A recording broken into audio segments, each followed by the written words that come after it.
Congressman Ace, kamusta naman po kayo ngayon sa Surigao?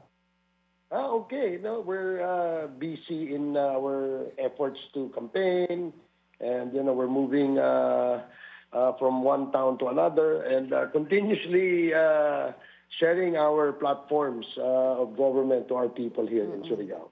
So busy pa rin po no, kahit na nag-adjourn na yung Congress.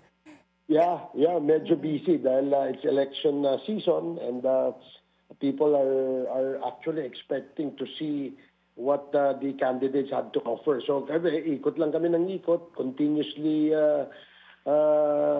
showing what we can do for the province and for the district. And yung pag-ikot niyo po, this is for your wife who's running for Congress. Is that correct? Yeah, for the whole team. We have a team of Nacionalista Party candidates. We call our team in the local political scene as Abante Surigao. So that's what we're doing. We're promoting Abante Surigao. Okay. And Congressman Ace, napakainit na po ngayon dito sa Manila. Is it the same in Surigao?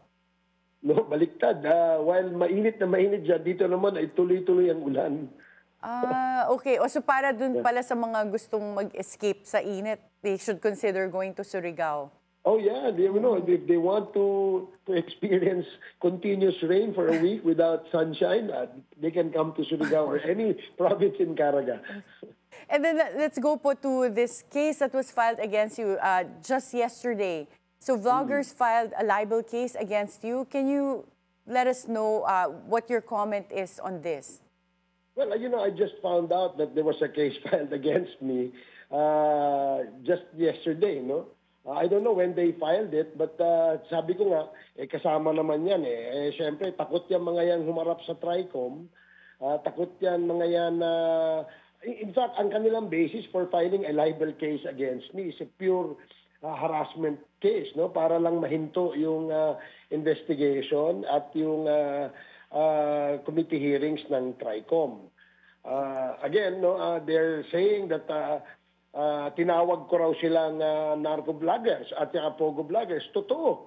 Meron akong statement doon sa aking privileged speech na these vloggers who continuously throw fake news or peddle fake news against the government, against anybody in government, seems to be funded, no, by these pogo vloggers and these narco vloggers. I did not name names. Kaya nga naintindihan naman ng abogado nila yan, Karen, and I'm sure it was delivered in a privileged speech, and the meat of the speech was about certain vloggers who follow the narratives of the Chinese in the West Philippine Sea issue. Vloggers who continuously attack the administration, people in the administration who seem to have been hurt, no, by the campaign against pogos, against illegal drugs, and who could have funded this? Siyempre, ito yung mga narco syndicates, no, and mga pogo syndicates. And those who parrot, no, the narratives of these syndicates are perhaps being motivated by the amount of money that being paid. So siguro yun ang ko doon. Kaya nga dapat imbestigahan yan. Yeah. So Congressman Ace, in the past, you were quoted as asking the NBI to investigate the links of these vloggers to illegal drug operations and pogos. So that's right. Is this investigation being conducted right now?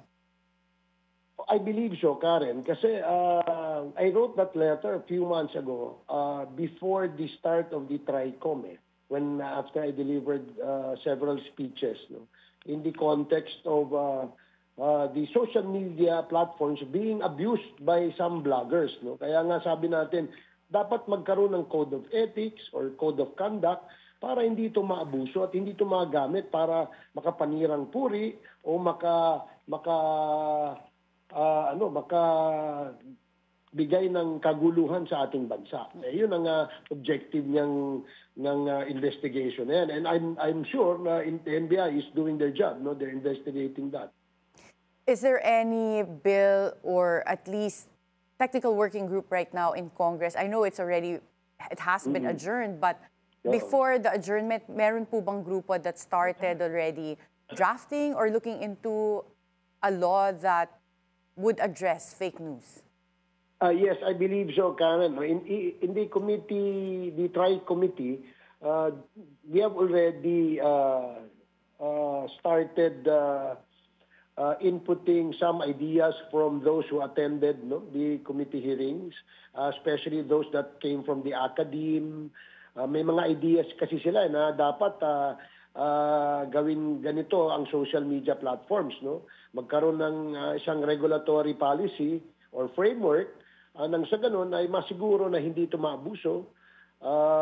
Meron din kaming kinonsider na mga opinion ng people in government, especially the advice and the suggestion of the DICT, the CICC, and some respected journalists, both in print and in broadcast. So mukhang nabubuo na dahan-dahan itong aming gagawing batas. Pero of course, we still need more. Kaya nga gusto namin sana, itong mga vloggers na ito, na hindi naman guilty because they probably felt alluded to. Wala namang kami sinasabi. Di ba? Wala namang kami pinangalanan. So, kaya nga dapat mag-contribute sila. Kung gusto nila na maayos ang paggamit ng social media platforms at hindi ito magamit para magkaroon ng kaguluhan sa bansa o hindi kaya makapanirang puri, dapat sumama sila rito sa layunin itong TRICOM na ito na magbuo ng isang regulatory body or regulatory policy. Before the 19th Congress adjourned, one of the last few hearings was the hearing in Congress on fake news. Will we be seeing another potential hearing asking vloggers to attend as resource persons in the 20th Congress? I think so. This will probably, if we will not be able to finish this during the 19th Congress, siguro itutuloy-tuloy nila ito sa 20th Congress. And everybody believes na may pangangailangan talaga na magkaroon ng isang regulation o regulatory policy itong paggamit ng social media. Meron nga doon in the last hearing sa tri-committee, may nag-expose nga doon na maraming fake accounts sa Twitter, sa TikTok, and sa Facebook na nag-originate from China. At ang layunin nito ay ang nilalabas nitong mga contents yung anti-government and pro-China. Yun ang dapat natin silipin. Dahil baka makakontrol ang narrative ng Pilipinas ng ibang bansa. Kaya nangangailangan talaga tayo ng isang mahigpit na polisiya tungkol dito. Okay, without of course stifling the freedom of speech and freedom of expression that is enshrined in our Constitution. And wala naman po bang risk na mako-contempt yung mga vloggers if they attend these congressional hearings? Some of them were saying that they were worried that they were being called to appear and then mako-contempt sila so that they won't be able to post anymore. Hindi ko alam kung saan ang galing yun but that's their imagination. Baka hindi ko alam baka baka nag-iisip na sila ahead of time. Alam mo, the only way that the committee can cite a person in contempt is if they violate the rules. The rules are very clear. They can contest, Kung halimbawa, someone moves for citing someone in contempt, they can appeal. They can actually question that kung wala talagang basihan. But if they violate, the rules of procedure governing inquiries in aid of legislation, then may pananagutan sila doon. At meron tayong contempt powers, binigay din po ng ating saligang batas. Okay, and Congressman A, since you mentioned that this libel case filed against you, you deem it just as harassment, are you confident that this would be dismissed? Yeah, I think it will be dismissed. I'm confident that the case will be dismissed because it will just appear to be a harassment. Yung abogado nila, alam din nila yun eh. So, una, wala nga pangalan doon eh. Bakit kayo umamin? Did you feel alluded to? Oh, number two, this is a speech delivered in a privileged speech in the House of Representatives. Sabi naman nila, hindi, yung mga interviews mo eh. Even though, in my interviews, did I name anyone? Wala naman akong pinangalanan. Di ba? Yes, very good point.